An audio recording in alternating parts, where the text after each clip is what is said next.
You're listening to the best of the Rich Dad Radio Show, featuring Robert and Kim Kiyosaki. So we're here with Mark Moss. I mean, he did a report on this guy named Klaus Schwab, which I've only heard rumors about.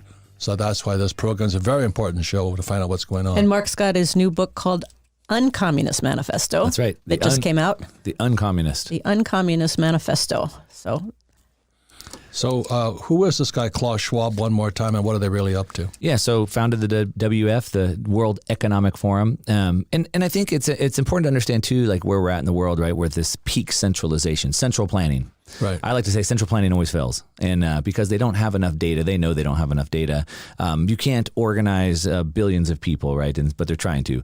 And so central planning, so it's World Economic Forum, World Health Organization, World Trade Organization. Fauci? Yeah. UN. World Meteorological Association. And then, the UN, the IMF, the BIS. What's the BIS? So that's the Bank of International Settlements. The Bank of International Settlements, that nobody knows what the BIS is. And the BIS... It's a central bank. The central bank of central banks, exactly. And so if you look at an org chart, I have in a presentation I gave, I think it was at George's conference, I had an org chart of the way I see the world. And on the org chart, the BIS sits at the top.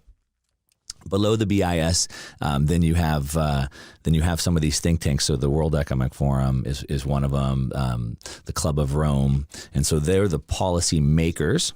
And then they push it down to the next row in the org chart to the policy enforcers, which are the governments. And so the governments sit a few levels down. So it's really a coup of the bankers. And they use this banker, the BIS at the top, to push these ideas through the think tanks and then down to the policy enforcers. And then we're down at the bottom, the subjects of all that, right? So Klaus is kind of running this. He's sitting on top of the world, hobnobbing with all these people, flying their private jets over to Davos, telling us that we need to cut back on our energy, telling us that we need to eat the bugs. This is on their website. They're talking about why we should be eating bugs or more sustainable. I've seen was it Kim Basinger? Or no, who was Nicole Kidman? Nicole Kidman, there was she made a commercial, I think 2 weeks ago, of her actually eating bugs. That's what they're putting on TV now. Okay, so food. We were talking about food. Okay, so let's go. Let's talk about food. What's happening? So we talked about Sri Lanka. Yeah. What's happening in Europe? Yeah, so let's talk about food. So the food is the first attack vector. So I was on Fox Business 2 weeks ago. They asked me about an article the UN put out, and the UN titled the article, "Why It's Good to Be Hungry." Why being hungry is good. And they were saying we need people to be starving because there's all these jobs that have to be done that nobody would do unless they were starving. Who said that? It was an article on the UN website. Wow. And like I said, Fox had me on to talk about it. They took it down after half a day because the backlash was so insane. But per the UN, about 868 million people could starve to death in the next 24 months, almost 1 billion. So in the next 24 months? Yeah. And so at a time, Marxism, whenever Marxism has been tried in Russia in the early 1900s, about 25 million people starved to death. In Mao's Great Leap Forward, about 50 million people starved to death. Those were horrific, 50 million people. And they killed them too. We're talking about almost 1 billion now. And so at a time when we have almost 1 billion people that could be starving to death, shouldn't we be trying to get as much food as possible out? We would try to do everything we can. But in Holland, they've gone and shut down the farms. They're trying to take over their land, and they want to take over the farms and stop them from growing not just food, but also raising cattle and meat. And so now it's massive protests are happening in Holland at a time where we need more food. In the United States, the farmers are being paid not to plant. They're not allowed to plant on some of their land. And they went and they petitioned the Secretary of Agriculture and said, hey, let us plant. We can get more food. And they said, no. It's not in line with our agreement for the Paris Accord. The Paris Accord? Which is the environmental thing. Which is the environmental thing, which is what President Trump had pulled us out of. And then Biden's very first day in office, the most important thing he had to do by executive order was put us back into the Paris Accord. So we can't grow food in the United States because of climate change. Holland can't grow food. And now the protests are happening all over the world, and it's even bigger. So like in all throughout Europe, there's an energy crisis going on. Everybody should know that by now. I've been talking about it for 2 years, and they don't have natural gas. They're dependent on Russia for natural gas. But we need natural gas in Europe to make fertilizer, and we need fertilizer to grow food. We also need natural gas to process food. Okay, what are the three things what did the kitchen service say? So food, and then the next one is the energy. And next one is... And then the money. Right. And that's what Rickers is talking about. Yeah. The CBDC, central bank digital currencies. I read a story on the thing on energy, and this farmer was told, "Oh, you have to turn all your equipment to electric by a certain time, by like within the year." He goes, "Oh, well, that's fine, except I run 24 hours a day during the harvest, and I have to have these vehicles here at this time, and if one breaks down, how do I get it?"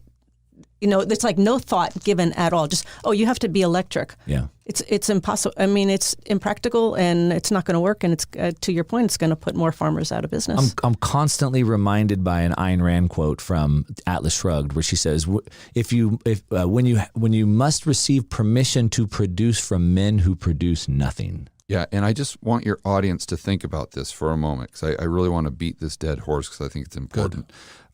We are experiencing global consumer price inflation right now. Not just this is a huge problem. A problem that we haven't seen since the 1970s. This is the biggest global crisis since World War II. Yeah, absolutely. That was just today. That's right. Okay, go ahead, keep going. Excuse me. And their solution is to do what? UBI. Let's give people more money, and let's restrict the supply of goods and services even further by making it harder for the producers to actually produce. So what they're doing, they're trying to sell this to the general public. The way we solve consumer price inflation is by creating more money and producing less stuff. It's the complete opposite. Yeah, we need less money and we need more stuff. So I'm asking this question: when you give people money, does it increase the debt? Well, it depends on how that money is generated. But I understand, but somebody's got to pay the piper in there.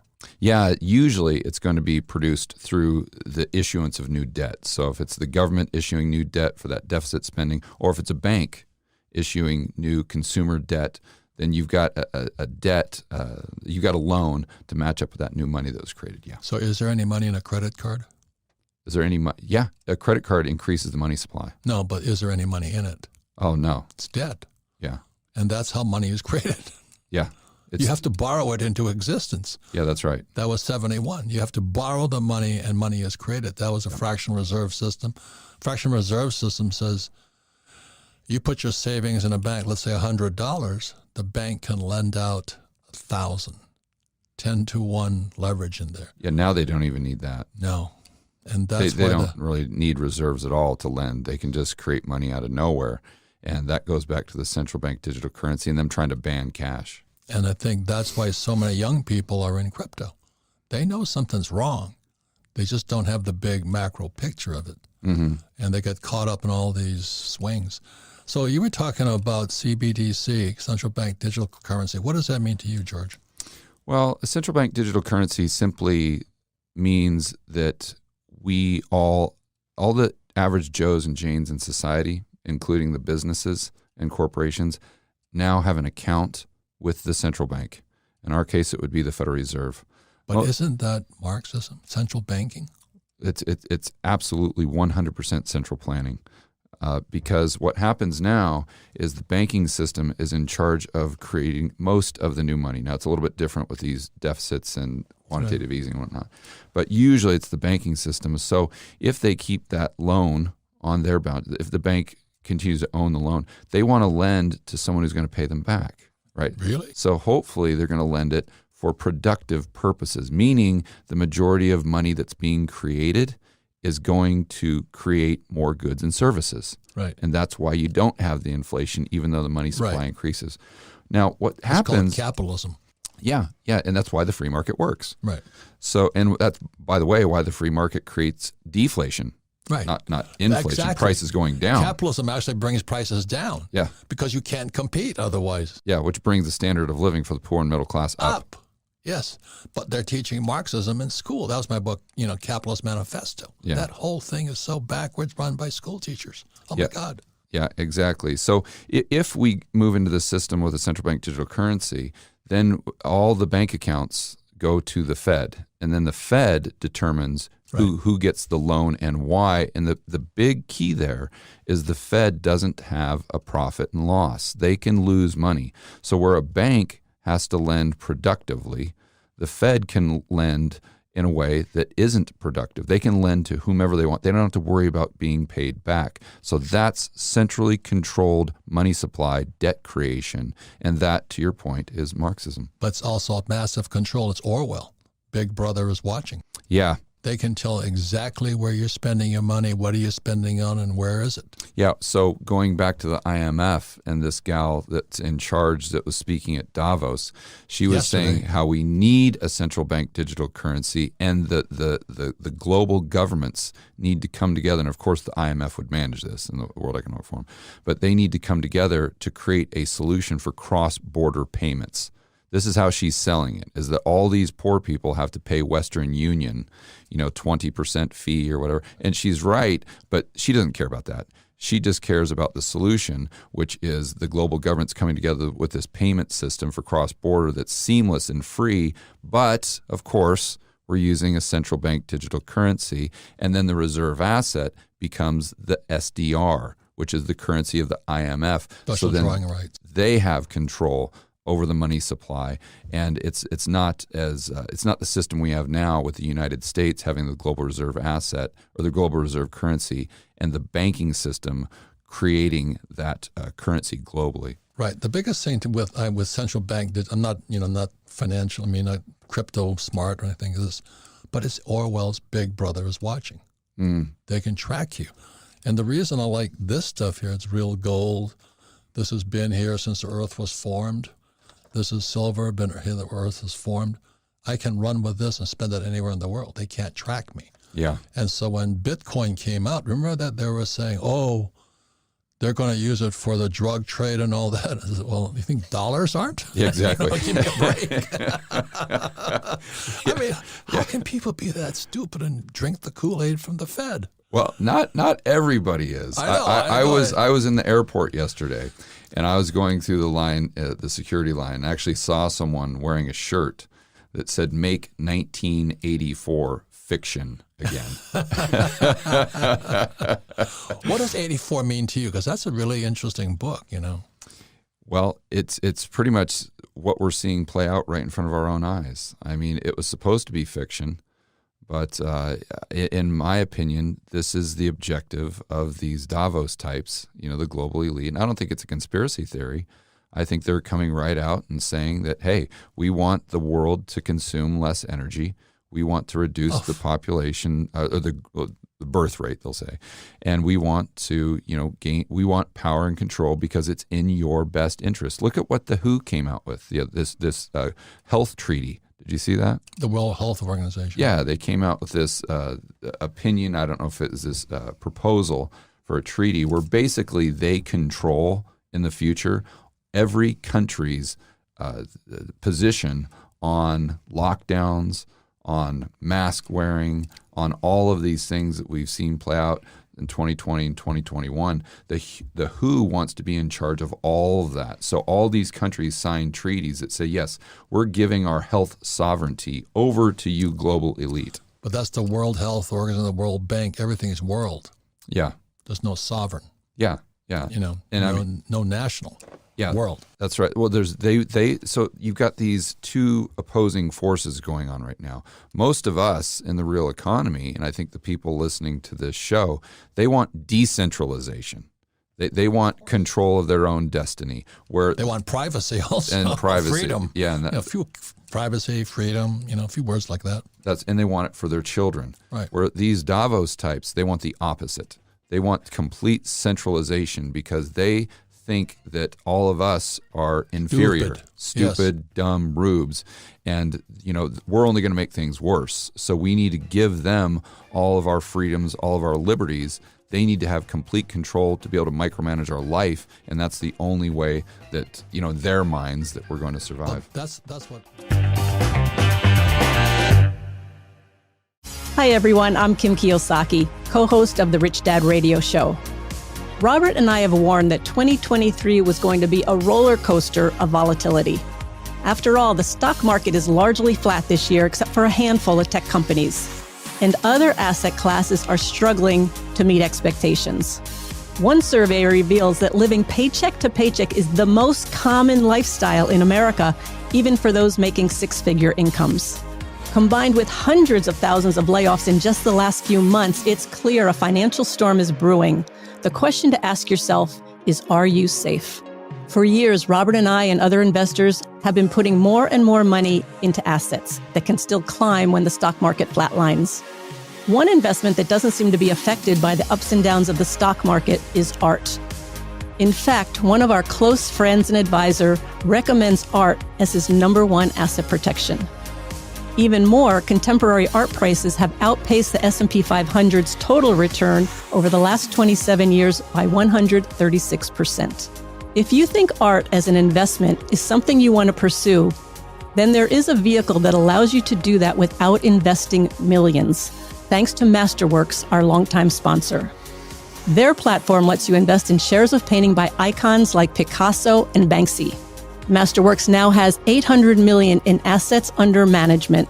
But thanks to our friends at Masterworks, you can skip their waitlist. Just click the link in the description for this episode. Offerings have sold out in minutes, but Rich Dad listeners can skip the waitlist going to masterworks.art/richdad. That's masterworks.art/richdad. See important disclosures at masterworks.com/CD. Hi, everyone. I'm Kim Kiyosaki, co-host of the Rich Dad Radio Show. And I want to thank today's sponsor, our friends at Gold Alliance.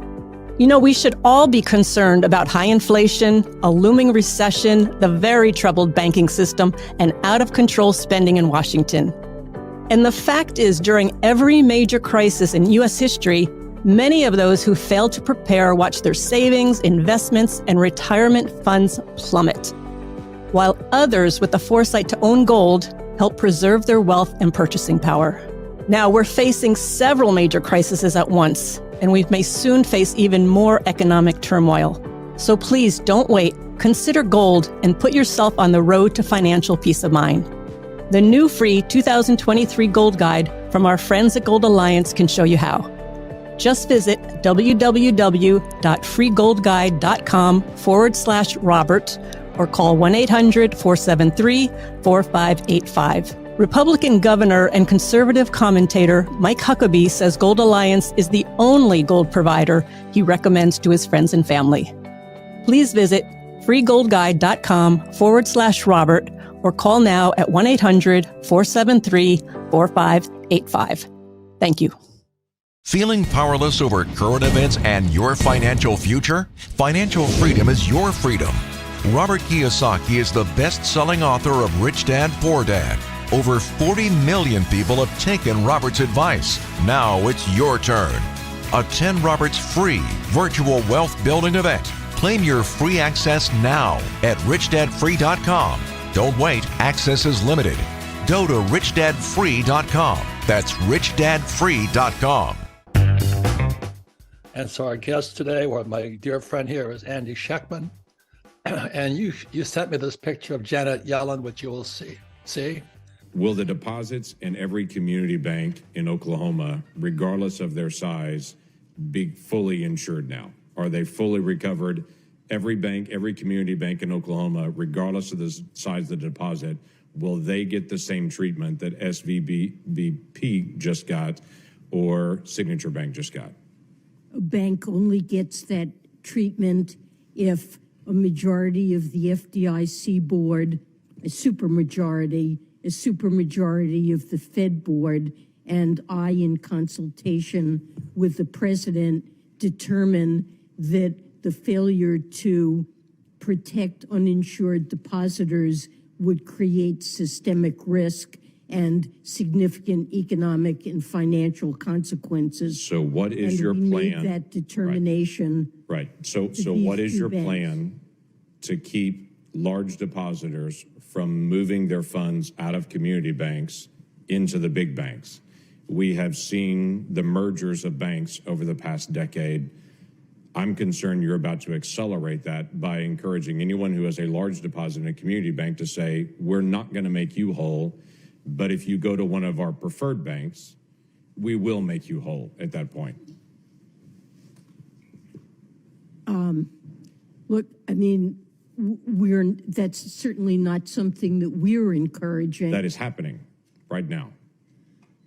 that is happening because depositors are concerned about the bank failures that have happened and whether or not other banks could also No, fail. it's happening And because you're it's- fully insured no matter what the amount is. If you're in a big bank, you're not fully insured if you're in a community bank. Well, you're not fully insured. And You the big- were at Signature, and the it just barely met that threshold. You were at Signature. Well, we felt that there was a serious risk of contagion that could have brought down and triggered runs on many banks. And that's something, given that our judgment is that the banking system overall is safe and sound, depositors should have confidence in the system. What did you hear in her DBC? Deception, betrayal, collusion. What was she saying that terrified you? What she was saying, and first of all, thank you for such a wonderful introduction, and the feelings are mutual. I greatly appreciate it. What Janet Yellen was saying, we all left Monday thinking that, hey, it's okay. The banks are going to be bailed out, and it won't be at the taxpayers' expense, which we all knew was a lie. It would be at your dollar's expense or your deposits' expense, in the respect that the money had to be created out of thin air, and we just figured that would mean more inflation. And so all of the banks, regardless of their poor choices, their gambling, if you will, in depositors' assets, and we'll talk about that in a moment, that they'd be bailed out, and that this would just be an ever increasing party of printing and of backstopping the banks. And what she said yesterday was truly shocking to me. Basically, she was being grilled by a senator, I believe, from Oklahoma. And what he was asking was, so are you telling me then that all of the small regional banks in my state will be backed by the full faith and credit of the Fed, so that none of these banks are going, if they fail, they will all be bailed out the way that Silicon Valley, thank you, bank did, and the other one that just failed as well. Sorry, my brain is kind of like a Nerf ball these days. The last 4 days have been unlike anything I've ever experienced. Take one break. Show them the number of emails you just showed me. Yeah, I have. I have. This is just the very, very beginning of them, but I also have over 700 emails that I haven't even gotten back to. I'm trying, people. I will get back to you. This whole weekend, all I'm going to do is reply. But I think it was. They're terrified, aren't they? They are, and well, basically, what she said was that the only banks that will be bailed out will be those banks that have the approval of the majority of the FDIC board, the majority of the Federal Reserve Board, and Janet Yellen herself. Those are the only ones that will be bailed out. In other words, those banks, she said, that in our minds are too big to fail, the systemically too big to fail banks. In essence, what she was saying was that all of those smaller banks are dead on arrival. They won't be bailed out. And if they're not deemed to be systemically important, then they will have no backstopping. And what that is basically doing is herding everyone into a pen of the 4, 5, 6 biggest commercial banks in the world, or in the United States, the Wells Fargos, the Bank of America, the Citi, the JP, the Goldman. All of them are going to be too big to fail, systemically too big to fail, interconnected with one another through a massive, massive amount of derivatives, whereby if they fail, they'll bring down the whole system. But the little banks who run into trouble, and we're going to talk about why they run into trouble in a moment, but those banks, no, they won't be bailed out, and too bad. And what that's going to do is collapse the entire small banking industry. The entire regional bank industry is going to collapse. Who's going to leave their money in these little banks? If you're running a business, let's just say that the Rich Dad Network kept all their money in a small regional bank. near your office, people that you've known and trust, and they've been great to you, and they know you by first name, and they know your staff by first name, and they treat you the way you expect to be treated.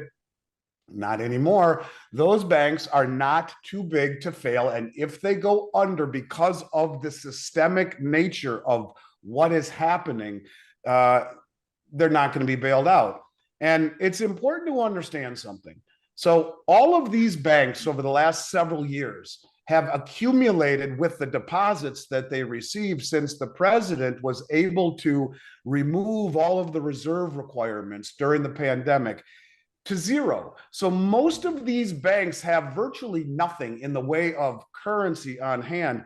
And because they would take these deposits that came in from the depositors, and they would buy bonds with them, typically treasuries, and in many cases mortgage-backed securities, at rates above what they were paying, of course, to the depositors.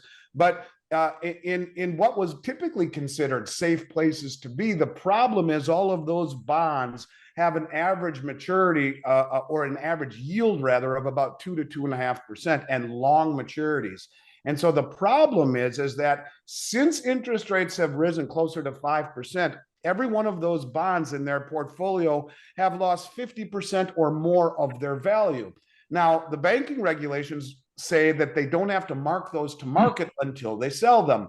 And so they have a whole balance sheet filled with toxic assets that have lost over half their value or more. So in the case of SVC, when you saw a run on the bank, for whatever reason, you get people running on the bank because there's so little cash, the reserve requirements have been slashed to nothing. These banks are forced to sell their bonds at a huge loss in order to meet customer demands to get their money back. And if enough people redeem or withdraw their money, and the banks are forced to liquidate their bond holdings, which are all have been eviscerated by rising rates, then as we saw last week, a large bank can become insolvent in less than 24 hours. And that's exactly what happened.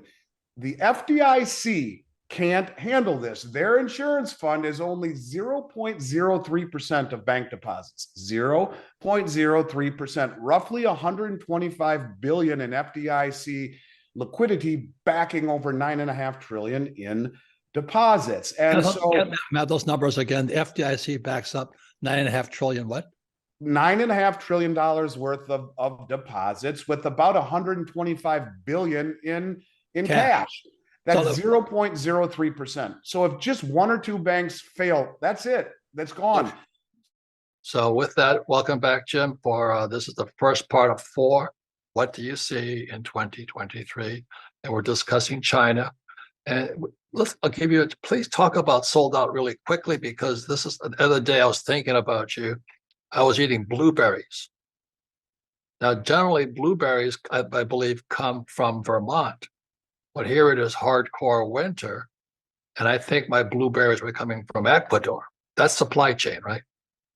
Absolutely, that's a long supply chain. I don't know the exact distance, but probably a good 4,000 or 5,000 miles.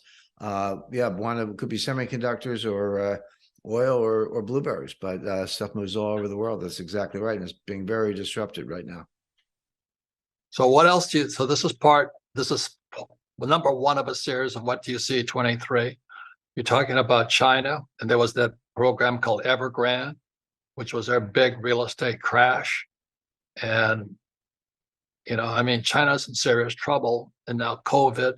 So what do you see coming, for China? What do you want to talk about for the first part of a 4-part series? Well, we spoke about China and covered that pretty in depth. So just to turn to the next thing I see in 2023 having a major impact on markets, I would say the situation in Ukraine.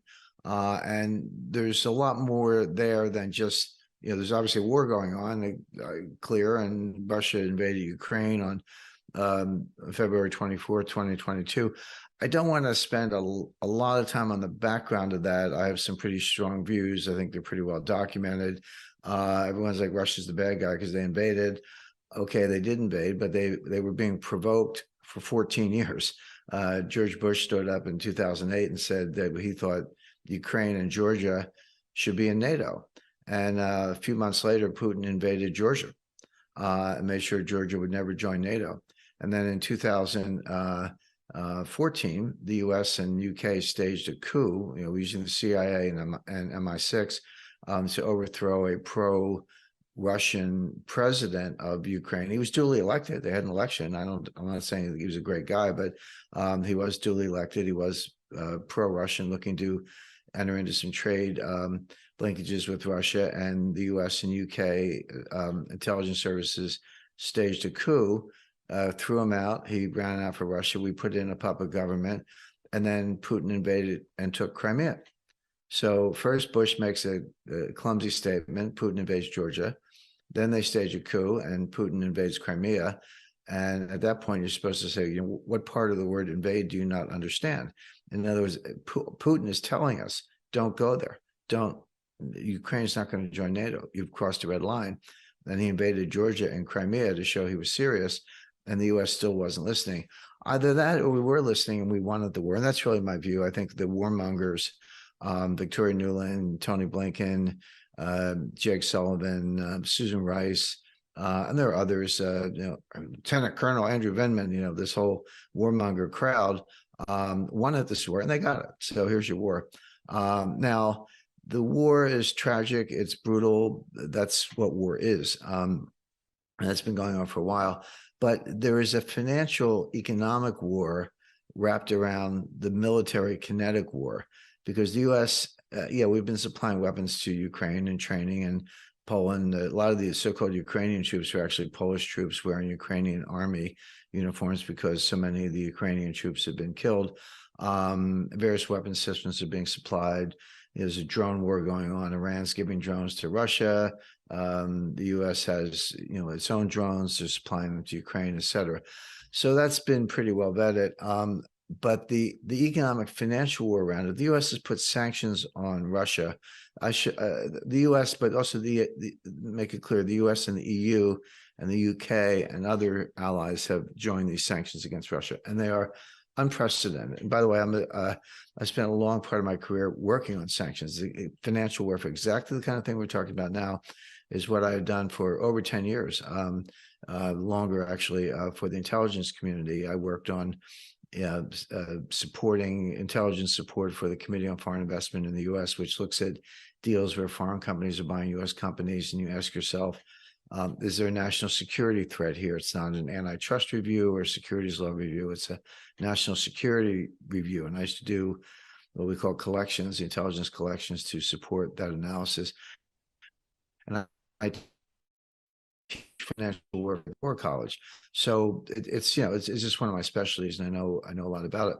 And when sanctions were announced, just to kind of give some examples. Sorry, Robert. So we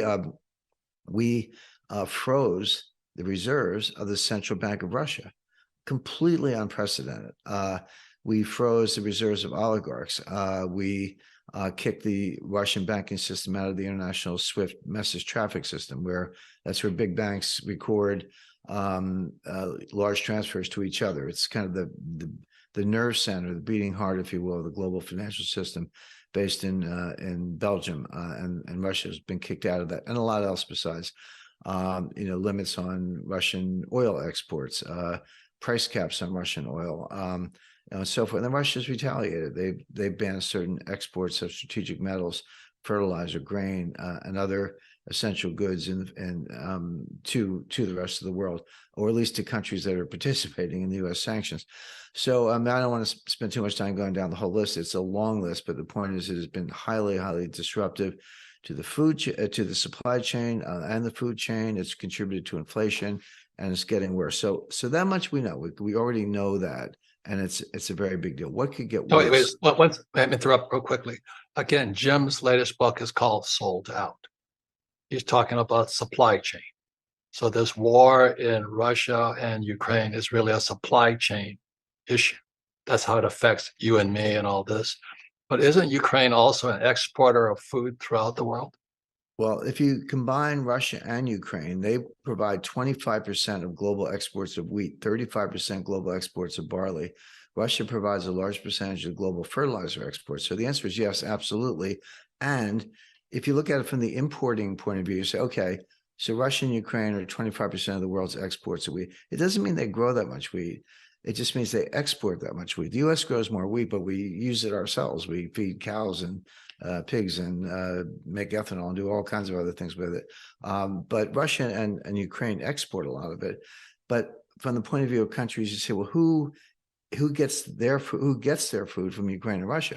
There you find countries get 75 to 90% of their food from those two places. And that includes countries like with large populations, Egypt, Sudan, countries in the Middle East, Kenya, and others, and many others. It's a long list. I actually took that list and added up. Wait, so Jim, Yes. You're saying those countries you mentioned, because of this war in the Ukraine, which was,